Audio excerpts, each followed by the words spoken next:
Hey guys, welcome back to Study with Vaishnavi Jha. So in today's class, we are going to discuss the last three topics of this chapter. Yes, the last three topics. So what are these topics? Buoyancy, Archimedes principle and relative density. Okay. So let's talk one by one about each. So first I'll talk about buoyancy. Buoyancy क्या होती है? See what buoyancy is. If I take a beaker, right? And if I take some water in it. If I take a beaker and I take some water in it, so what is going to happen? Okay, so what's going to happen if I take an object? Okay, now I try to push this object. Suppose this is a plastic ball. ये क्या है? एक plastic की ball है. अब अगर मैं इस प्लास्टिक की बॉल को if I try to push it downwards, right, अगर मैं इसको नीचे की तरफ दबाती हूँ, अगर मैं सिर्फ इसे रख के छोड़ देती हूँ, पहले हम कंसीडर करते हैं अगर मैंने रख के छोड़ दिया, क्या ये ऑब्जेक्ट डूबता है? नहीं. अगर मैं हल्का सा इसके ऊपर फोर्स दूं तो मुझे एक्सपीरियंस होगा कि नीचे से भी कुछ है जो इसको ऊपर की तरफ पुश कर रहा है, right? And that force is what? That force is buoyancy, buoyant force. That force is what? Buoyant force. So what do you mean by buoyancy? It is the property of fluid, right? It is the property of a fluid to push the object upwards. किसी भी object को ऊपर जो है push करने के लिए किसी फ्लूइड की जो प्रॉपर्टी है उसको हम बॉयंसी कहते हैं, राइट? ये अगर किसी ऑब्जेक्ट को पानी में आने ही नहीं देना है, राइट, तो पानी तो फोर्स लगाएगा ना, और वही फोर्स जो पानी लगाती है उसको बॉयंट फोर्स कहते हैं. सो बॉयंसी से ही हमें टर्म मिला है बॉयंट फोर्स का, ठीक है? So it is what? It is the force applied by water, sorry, force applied by liquid. ये फोर्स क्या है?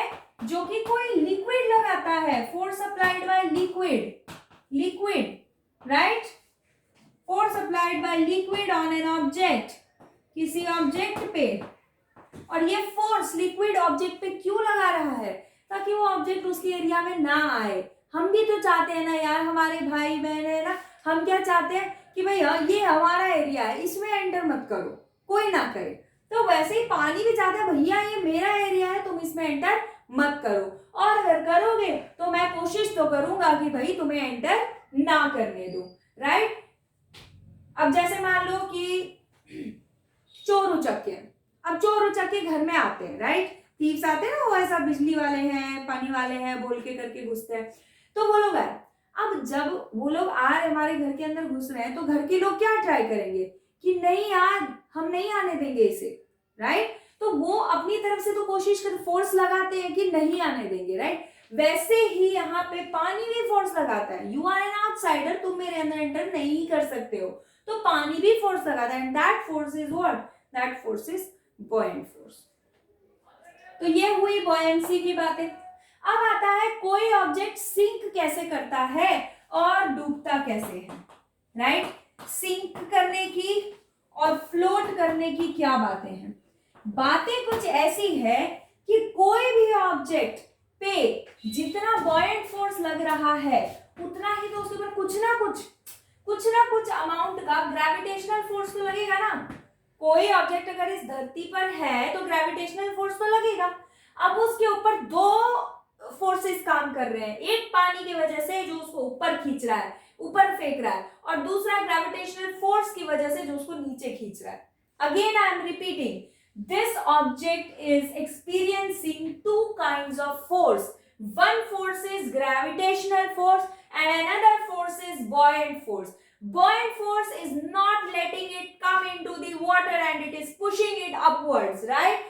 And gravitational force, it is pulling it downwards. So this is two kind of forces are acting on this object. Now whichever force will be greater, जिसकी भी value ज्यादा होगी, object उधर ही जाएगा. मान लो आपका एक दोस्त आपको इधर से फोर्स लगा रहा है, खींच रहा है, और एक आपको इधर से फोर्स लगा रहा है. अब अगर जो बंदा जिसका फोर्स ज्यादा होगा इधर वाला बंदा सपोज करो ज्यादा तेज की खींच रहा है, तो आप इधर ही तो चले जाओगे ना। वही चीज हुई है कि जिसका फोर्स ज्यादा होगा, इसको ऊपर खींच रहा है, इसी को नीचे खींच रहा है, ऊपर खींच रहा है, नीचे खींच रहा है। अब भाई इसने ज्यादा फोर्स लगा दिया तो ऊपर आ जाएगा ऑब्जेक्ट, अगर इसने ज्यादा, नीचे वाले ने ज्यादा लगा दिया, नीचे चला जाएगा object. So this is the concept, right. So if buoyant force is greater than gravitational force, if gravitational force is greater than buoyant force, then the object sinks. उस केस में ऑब्जेक्ट क्या करता है, सिंक कर जाता है। और जब भी आपका ग्रेविटेशनल फोर्स जो है वो कम होता है in comparison to the buoyant force, उस केस में आपका जो ऑब्जेक्ट है वो फ्लोट कर जाता है। ग्रेविटेशनल फोर्स ज्यादा होगा यानी नीचे खींचने वाला फोर्स ज्यादा है, तो ऑब्जेक्ट नीचे आ जाएगा, नीचे आ गया मतलब डूब गया।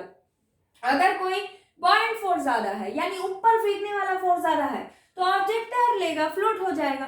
तो ये कॉन्सेप्ट होता है बॉयंसी का और सिंकिंग एंड फ्लोटिंग का। तो इसका आप स्क्रीनशॉट ले लीजिए, देन हम नेक्स्ट टॉपिक पे चलते हैं, which is Archimedes principal.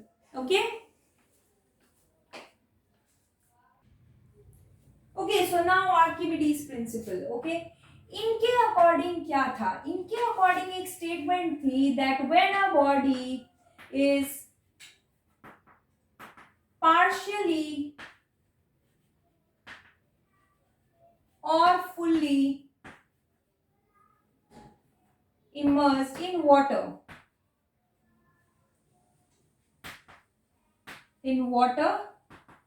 it displaces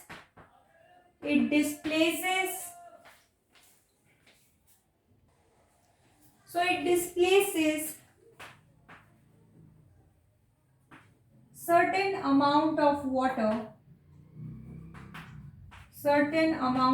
water, the weight of which is equal to the buoyant force, experienced by it, है ना, buoyant force experienced by it। तो कहते हैं आर्किमिडीज कि अगर ये एक बीकर है और इस बीकर में है पानी, और इस पानी में क्या है, इस पानी में हम कोई भी ऑब्जेक्ट जो है उसको डालने की कर रहे हैं कोशिश, तो ये ऑब्जेक्ट कुछ पानी को अपने रास्ते से हटाएगा, राइट, अपने रास्ते से हटाएगा ताकि खुद वो पानी में फिट हो सके। और जितना पानी वो हटाए, वो कितना पानी हटाएगा, अरे जितने में उसको खुद फिट होना है उतने में हटाएगा। तो वो जो जितना पानी ये डिस्प्लेस करता है, that water is equal to the buoyant force applied on that object. Weight और फोर्स दोनों इक्वल है, तो जितना पानी ऑब्जेक्ट डिस्प्लेस कर रहा है, उस पानी का जो वेट है वो किसके इक्वल होगा, buoyant force applied by water on that object। यह बात कही आर्किमिडीज ने, इतनी छोटी सी बात आर्किमिडीज जी ने कही कि किसी भी ऑब्जेक्ट को पानी में डालो तो वो उतना पानी, जितना पानी डिस्प्लेस करता है, that is equal to the weight, that is equal to the force, which force, buoyant force. ये कहा आर्किमिडीज ने। और आर्किमिडीज के जो प्रिंसिपल है वो कई जगह पे यूज भी किए जाते हैं, ठीक है। जैसे कि सबमरीन्स वगैरह जो बनाई जाती हैं, वो इनके प्रिंसिपल को ध्यान में रख के बनाई जाती हैं। सबमरीन्स बनाई जाती हैं, शिप्स बनाई जाती हैं, उनको इन्हीं के आर्किमिडीज प्रिंसिपल जो है वो उनको ध्यान में रख के जो है इनका स्ट्रक्चर एंड शेप ऐसे डिजाइन किया जाता है। तो वो एक यूजेस में आ जाता है आर्किमिडीज प्रिंसिपल के यूजेस में। और इनके क्या यूजेस है, इनको लैक्टोमीटर के लिए भी यूज किया जाता है, ठीक है। लैक्टोमीटर जो है उसके लिए भी यूज किया जाता है, उसके अंदर भी आर्किमिडीज प्रिंसिपल का यूज होता है। So this is all about Archimedes principle. इसका आप लोग स्क्रीनशॉट ले लीजिए and then will talk about the last topic which is relative density. Okay, so take a screenshot of it. Okay, now relative density. Okay, what is relative density? Relative density समझने से पहले जरूरी है that you understand the meaning of density, right. So first let us consider what is density. Density क्या होती है, पहले हम इस बात को समझते हैं, उसके बाद आगे देखेंगे। सो density is what, it is mass upon volume. किसी भी ऑब्जेक्ट का अगर मास और वॉल्यूम पता है, so we can calculate the density. We can write it as m upon v। Density क्या है, मास अपॉन वॉल्यूम, यही फॉर्मूला है डेंसिटी का। ओके, नाउ डेंसिटी जो है वो ये डिसाइड करने में हेल्प करती है कि कोई भी ऑब्जेक्ट पानी में तैरेगा या पानी में डूब जाएगा, राइट। जैसे सिंक एंड फ्लोट हमने वहां पढ़ा था, वैसे ही यहां भी पढ़ेंगे। तो बेसिकली वो डिसाइड करने के लिए हमें रिलेटिव डेंसिटी पता होनी चाहिए, लेकिन रिलेटिव डेंसिटी से पहले डेंसिटी तो पता होनी चाहिए, राइट। अब बात करते हैं एसआई यूनिट की। एसआई यूनिट इसकी क्या होगी, मास की यूनिट क्या होती है, केजी, वॉल्यूम की यूनिट क्या होती है, metre cube. So SI unit is what, K G per metre cube, right. लेकिन अगर हमें बात करनी है अदर यूनिट की, किसी और यूनिट की, तो अदर यूनिट क्या होगी इसकी, जो हम मैक्सिमम यूज करते हैं वो यूनिट बता रही हूँ। केजी को कन्वर्ट कर दो ग्राम में, मीटर को कन्वर्ट कर दो सेंटीमीटर में, तो ग्राम पर centimetre cube is the mostly used unit for density. Okay, किसी भी सब्सटेंस की डेंसिटी निकालने के लिए जो हम यूज करते हैं वो ग्राम पर सेंटीमीटर क्यूब जनरली ये यूज करते हैं ज्यादातर। ओके, बट हो सकता है केजी पर मीटर क्यूब तो ऑब्वियसली ऐसा यूनिट है, तो आप वो यूज कर ही सकते हैं। So this is all about density. Now let us connect it with relative density. Okay, what is relative density? अब देखो, ये किसी भी डेंसिटी जो है किसी भी ऑब्जेक्ट का आप निकाल सकते हैं। फॉर एग्जाम्पल अगर मैं आपको एक क्वेश्चन दूं, right, if I give you a question like if mass of an object is, है ना, if mass of an object is 250 grams, is 250 grams and its volume is 50 centimeter cube. Calculate the density of this object. Calculate the density of this object. तो आप बड़े आराम से निकाल सकते हैं, इसमें कोई आपको मतलब प्रॉब्लम होगी नहीं, बिकॉज ऑलरेडी आपको मास पता है ऑब्जेक्ट का, है ना, आपको वॉल्यूम डायरेक्टली पता ही है, that V is 50 and mass is 250. So obviously the density is mass upon volume. So it will be what? 250 upon 50. Right? Cancel करके आ जाएगा 5. So we now know the density of 5. Right? Density 5. Which unit? Gram per centimeter cube.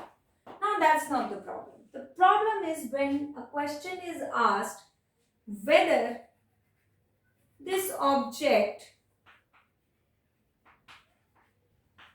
will float or sink in water.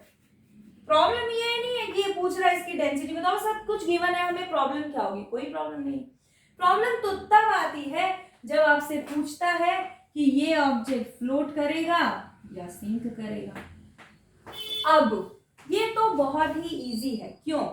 अगर किसी object की density पानी से ज्यादा होगी, है ना, तो पानी उसको झेल ही नहीं पाएगा, डूब जाएगा। अगर कोई ऑब्जेक्ट की डेंसिटी पानी से कम होगी तो पानी बराबर उसको अपने ऊपर हैंडल कर लेगा, राइट। यही कॉन्सेप्ट यहां लगता है। और यहां पे if density of object, right, इसको आप इतना बड़ा ना लिख के आप इसको छोटे फॉर्म में भी लिख सकते हैं। किस तरीके से?